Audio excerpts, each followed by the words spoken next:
CBS News senior White House correspondent Weijia Jiang joins us from the North Lawn. Weijia, can you bring us up to date? What more can you tell us about the administration and its orientation about sanctions against Russia? What can we expect to hear?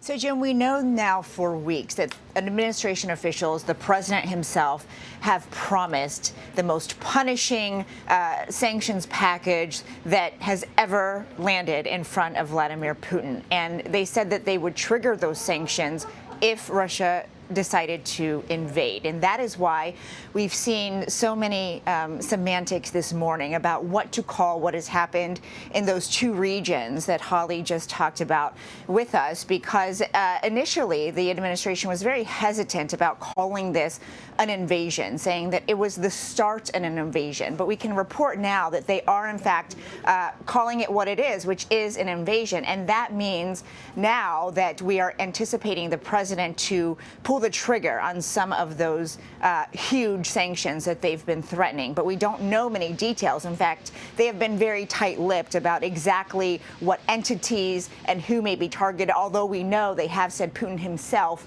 may be on the list, because they really view that as their biggest and most essential weapon. And so despite all the criticism that they should have implemented these already, they wanted to hold off to see exactly where Putin was going to go. Now, I don't get the sense that they're going to unleash all of them in this package at once, but we do anticipate that the president will announce more of the sanctions, perhaps some of them, to send a firm message to Putin. That is, in addition with, of course, NATO allies. The UK has already sanctioned Russia with 5 banks and 3 oligarchs being penalized, and NATO has issued sanctions. Of course, you just talked about Nord Stream 2, which is a very significant move by the German chancellor. And so I think, in less than an hour here, President Biden will talk about how the U.S.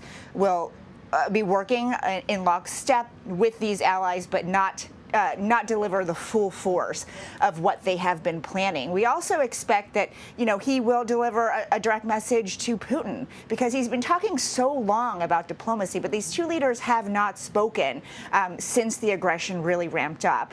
And what I think a lot of people want to know is whether he still believes diplomacy is an option here, because that will be very hard to argue if he also says, which we expect he will, that an invasion is underway.